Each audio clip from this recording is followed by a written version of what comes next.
Hey guys, it is Friday morning. Welcome to the Lovin Dubai show. We spoke about, Farah's like, yeah, it's Friday. We actually spoke about the Irish kids going viral for the rap song, which I love. We spoke about Caroline Stanbury admitting to taking Ozempic. We spoke about Mo Vlogs and a WhatsApp scam. And what are your rights regarding the notice periods and contract termination? And so if you are not subscribed to the Lovin Dubai show podcast, don't forget, subscribe wherever you get your podcast from and enjoy the show. Good morning, Dubai. Happy Friday. Welcome back to the Lovin Dubai show, where we go through the top trending stories that everyone across the country is talking about. Our top story for you today: notice periods and contract terminations. The government clarifies workers' rights. As well, the UAE takes a strong stand for Palestine at the Security Council. Mo Vlogs confirms he has no connection to this new WhatsApp group scam that's certainly going viral. As well, the Rhod star Caroline Stanbury admits to taking Ozempic. Later on in the show, should I stay or should I go? Understanding infidelity with Dr. Bisi Laniyan. It's day 237 days since the genocide began on October 7 in Gaza. The current death toll stands at 36,224. The number of injured people is 81,777, and 1.9 million people have been displaced from their homes. If you've left your home today, you'll know how high the humidity is. It's averaging at 65% and highs of 40 degrees Celsius expected in Dubai today. Before we jump into our top stories, a group of kids from Ireland are going so viral that they appeared on Farah's TikTok page. Can I play an excerpt? Please, that's just like show. I'm sure everyone have you know, they know what it is, but like, let's play for them. Well, if you're watching right now, have you heard this track?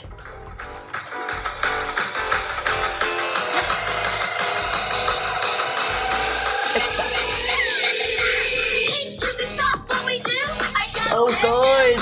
We have rules on how much we can actually play on the song. We're not a radio station, so we can only do like 7 seconds. So have you heard The Spark, the Irish kids going viral for their rap tunes? Yes. I can't believe you've heard it. It makes me so happy. They are so cool. Are going so... And the first thing that I noticed, like, you know, it was on my For You page not once, not twice, more than 3 times. And I was thinking the whole time, like, oh my God, I need to let Casey know tomorrow. And I did. The first thing I entered the office, I was like, Casey, have you seen the Irish kids?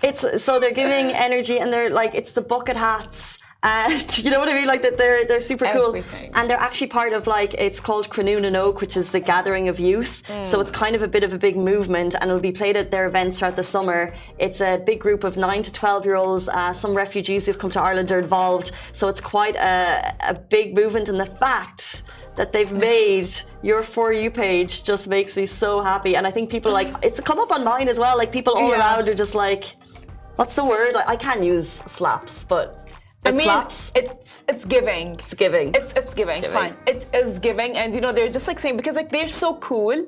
They're slick. It's like the song gets stuck in your head.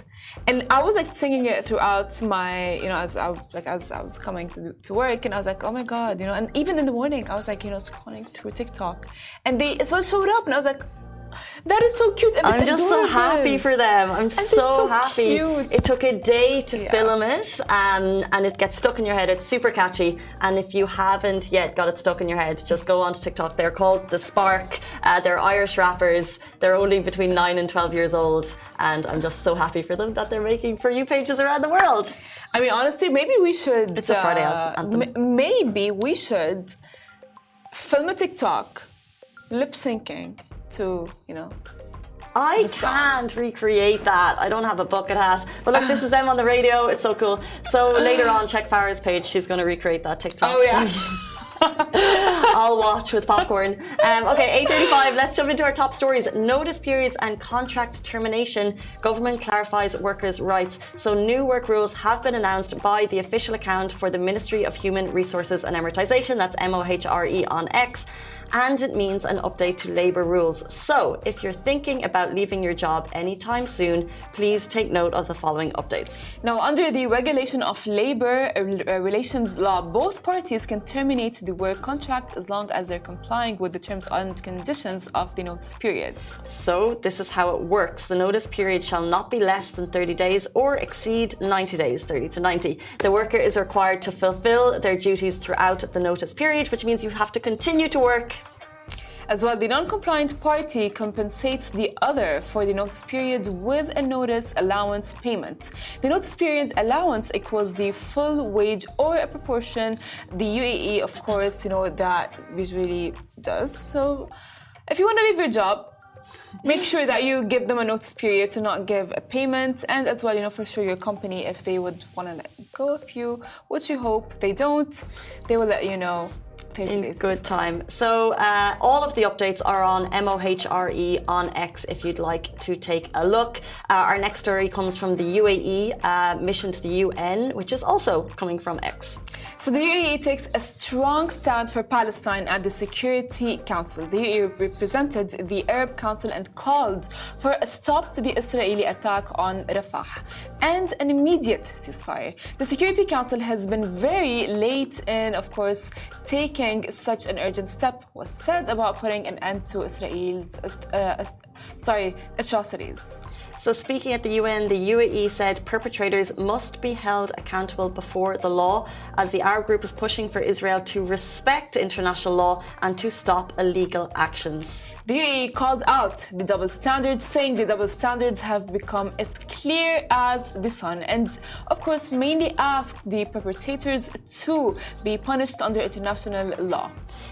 More information on that was shared on our Lovin Dubai Instagram yesterday, so if you want to check it out, please go and do so. As always, our show goes live on Facebook, Twitter, Instagram, YouTube, TikTok, and in podcast format, so if you'd like to take a listen, please hit that subscribe button. So we're going to jump into our next story. We're talking about Ozempic.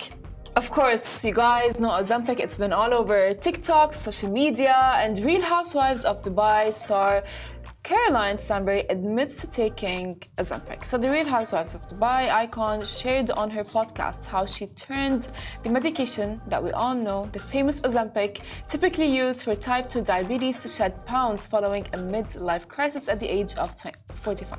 So Ozempic traditionally is a medication that aids in managing blood sugar levels in type 2 diabetes and basically better manages and reduces complications related to that.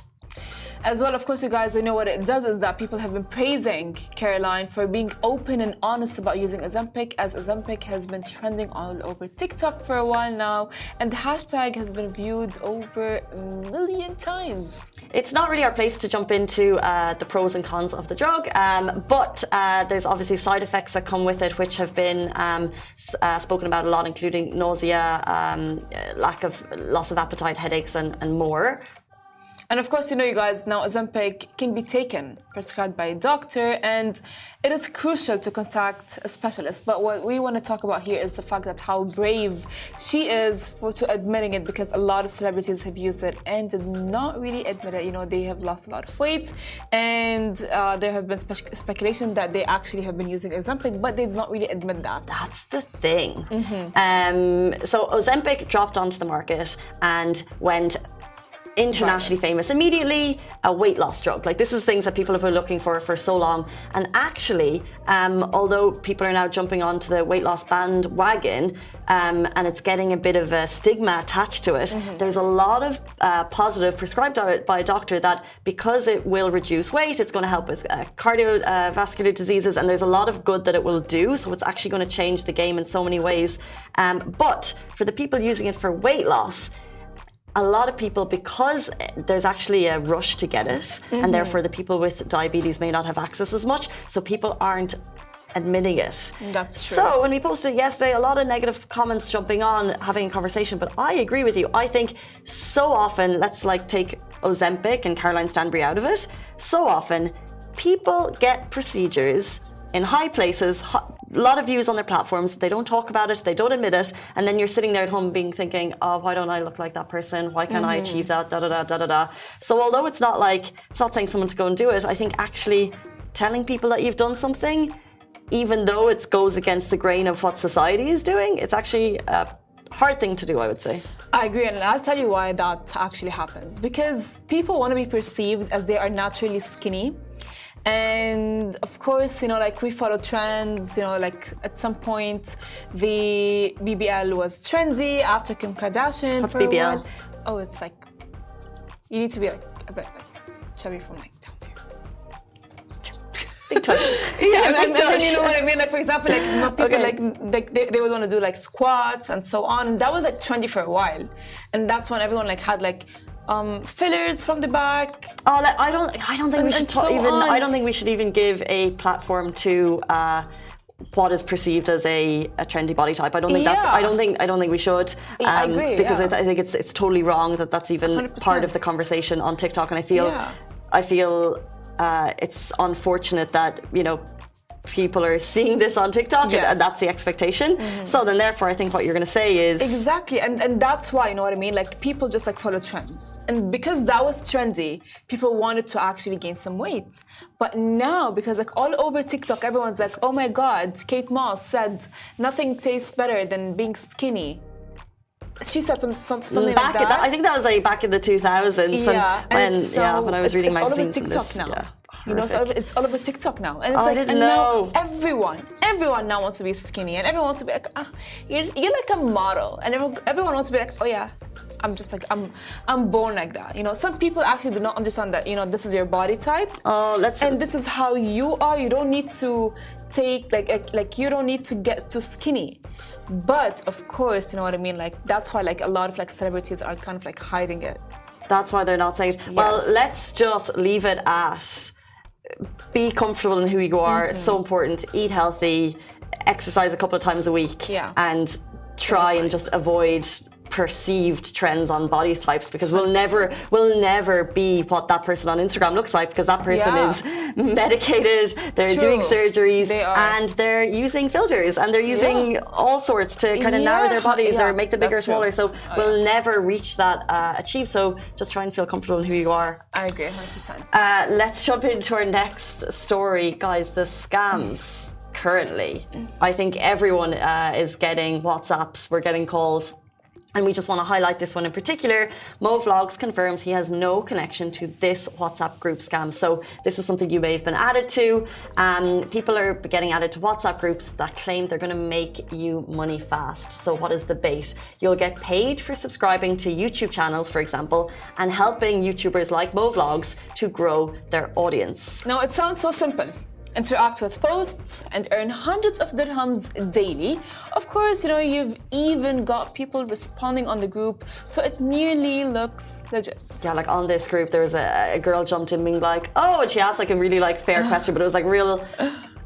It's a real like, oh, like is this where I'll get my cash? And you're like, you just know that people looking at the group will think, oh, she's getting cash, I can get cash too. So we just want to highlight.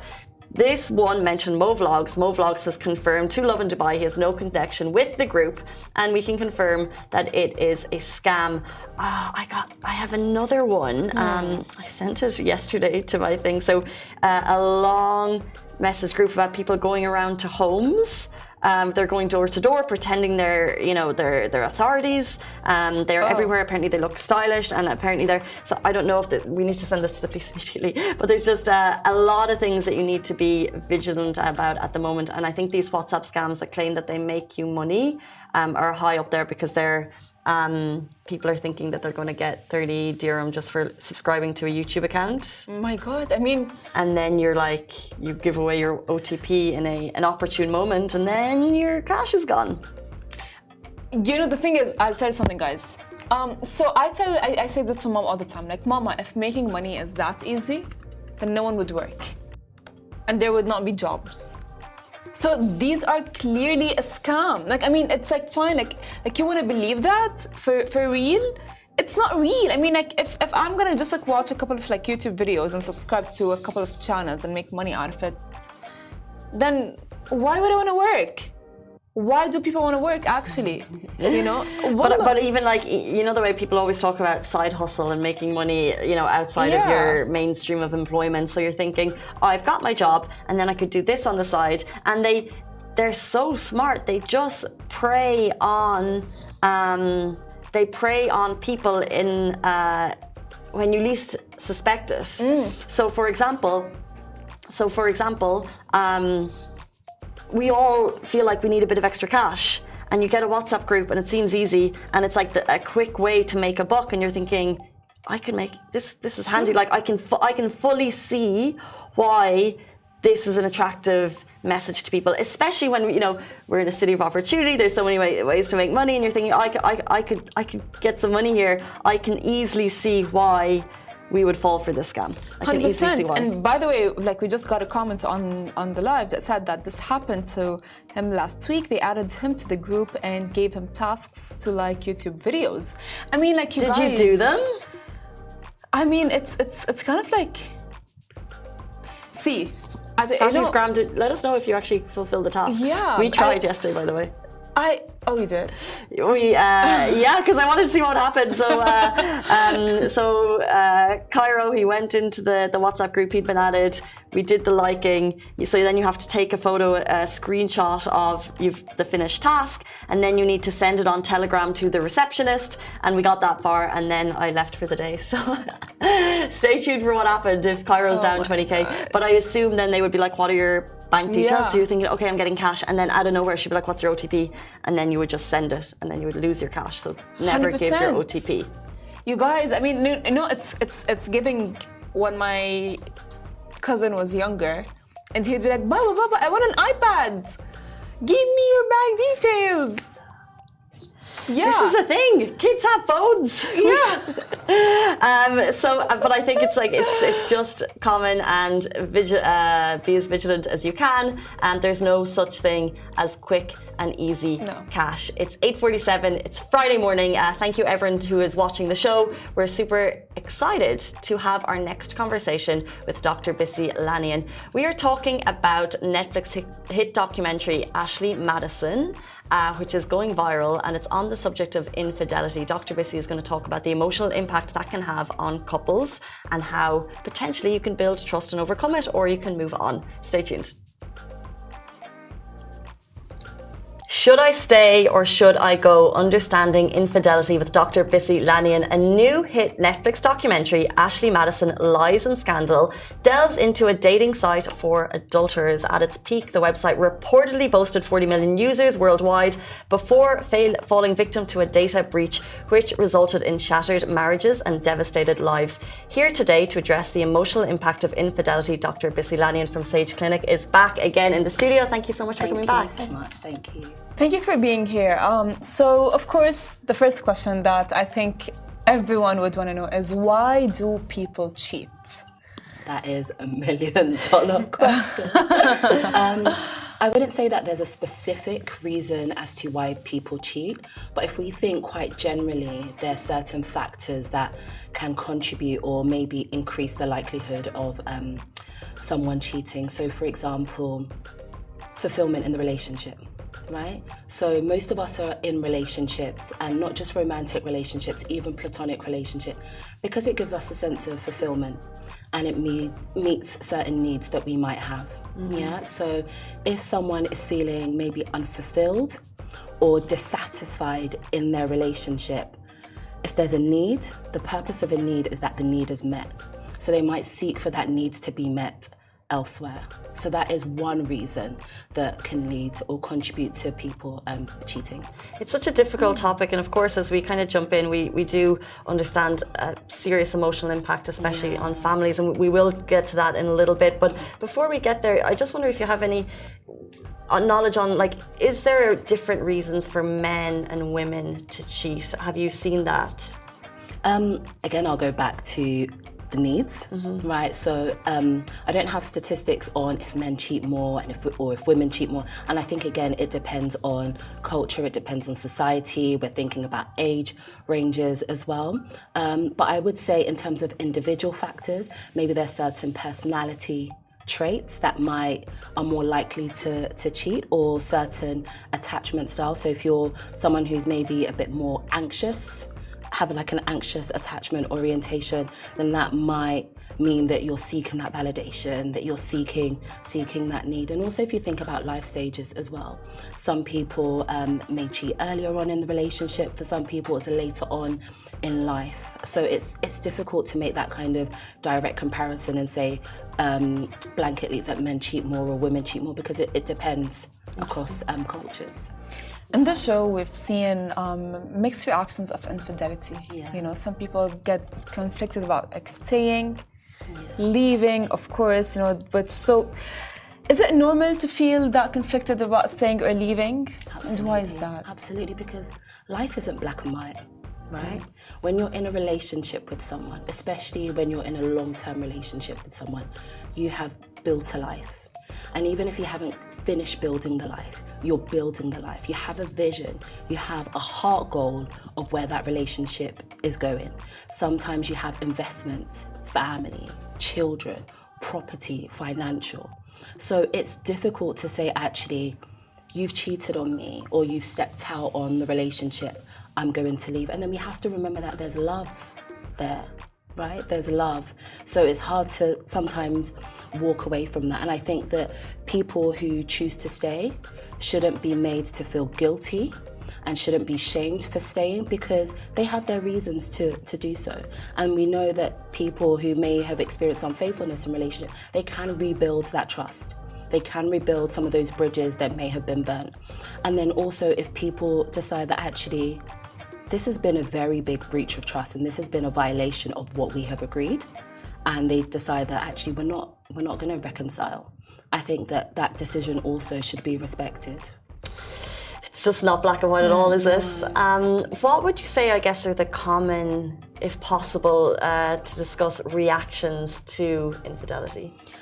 Oh, so there are many. So we can look at it from the side of the person who may have cheated and the person who experienced the unfaithfulness. So I think on both sides, there might be feelings of shame and sometimes humiliation. Yeah. If you have been the one that have been unfaithful, thinking about how was that information discovered, right? How was it exposed? And with that can come a lot of guilt. It can come a lot of shame. And then if you're the person that has experienced it, people in your community finding out, that can be quite humiliating. If the infidelity was with someone that you know, right? Then we have feelings of like lowered sense of worth and lower esteem, those feelings of inadequacy, like why me? Am I not enough? Am I unworthy? Am I not attractive enough? Do I not bring enough to the table? Right? So you can start to question yourself. And if we think more of the mental health sort of responses, sometimes we see anxiety, sometimes we see PTSD like symptoms, which I've also experienced in clinical practice, where people have flashbacks and intrusive thoughts that take them back to the moment where they found out. And they're almost stuck in that moment and it keeps replaying and keeps replaying. So it's very similar to a PTSD because it's traumatic and it's very distressing.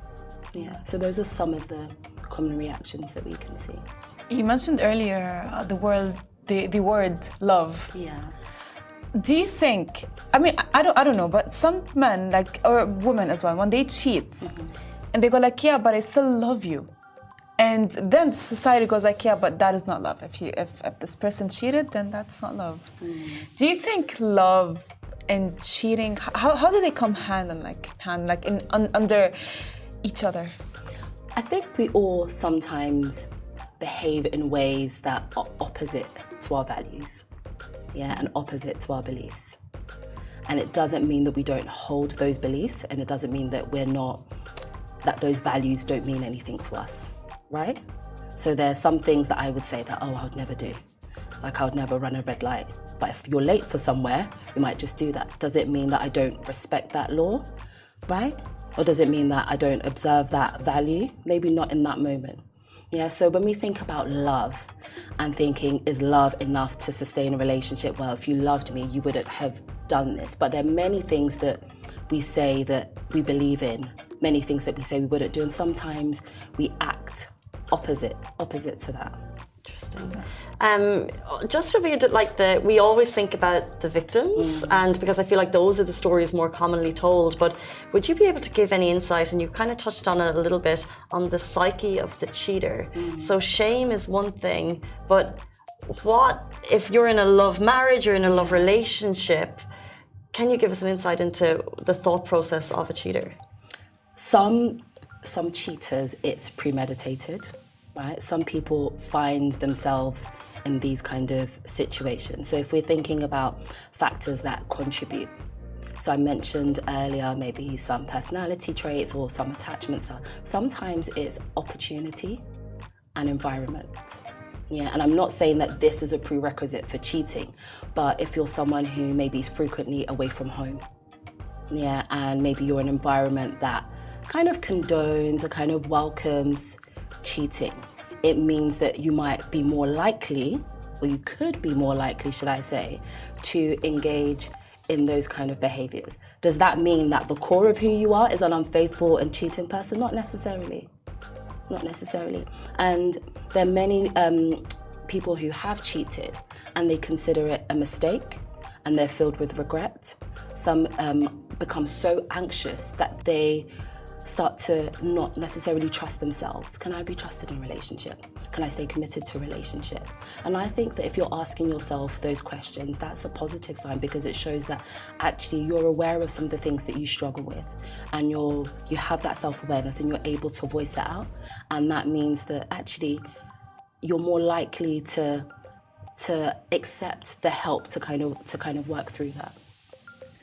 There's this phrase that is like, once a cheater, always a cheater. Do you believe in that? And if do you think that people can change? If let's say they cheated, they go like, oh yeah, I'm never gonna cheat again. I'm sorry. Okay, I'll speak about that personally. As a person, I believe that people can change. Right? I believe that people can change. Even our values can change over time. We're constantly evolving. Yeah, and we need to allow each other room to evolve. And I think that it's not helpful to continue to label someone by their mistakes or by something that they have done. And especially if there's remorse or regret, I think that it's quite unfair. I personally believe that people can change. And I think that that's what helps me with the work that I do, right? So I see people in clinic and sometimes they feel like, oh, I can't change, or things are so hopeless in their situation. And I hold that hope for them, that actually we can get through this, yeah, with the right support system, with the right tools, and even you becoming more aware.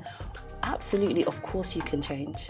My mum says to me that you're not a tree, you can move. So if you're not a tree and you can move, then you can evolve and you can grow and you can learn and also unlearn things. Interesting. So for couples maybe who are watching now who've been through it or going through something challenging, what are kind of, I guess, practical tips you can give to help a couple rebuild trust after they've been through something like infidelity? Absolutely. I think that therapy is a very good place to start, because in the therapeutic space, it is non-judgmental, but it's also structured. So it allows you both the space to process and express your experience of the unfaithfulness or your experience of the violation of the relationship, but also even for the person who has cheated as well. It's important that they also have their space. And therapy is a neutral ground. It's not a boxing ring. It's a neutral ground where the therapist is objective and is essentially facilitating discussions and identifying, okay, I've noticed maybe difficulties in communication here. Maybe we can work on some communication skills. I've noticed that actually this is a pattern of how conflict is resolved. Maybe some skills in conflict resolution would be here. I would also say time. Yeah, we've all heard the saying that time is a healer, and I believe that to an extent, that actually giving yourself time, especially when things have just happened and the emotions are high and intense, it can actually be difficult to make a decision in that moment that is actually true to you and is actually what you need. So allow yourself time for the emotions to kind of calm down, for you to process your thoughts. I would also say, practically, a good support network. It's important to talk and it's important to express, but a good support network of friends and family that you can trust. Not friends and family that are going to spread your business, yeah, and share parts of your story without your permission, but people that can just hold that space and listen to you as you share your experiences and as you talk through. Now, in relationships, there must be some jealousy that happens. Would you say that jealousy is healthy in relationships? I think that jealousy can be a healthy emotion. It's a valid emotion, that's for sure. Yeah, and I think that jealousy sometimes is branded as one of the bad emotions.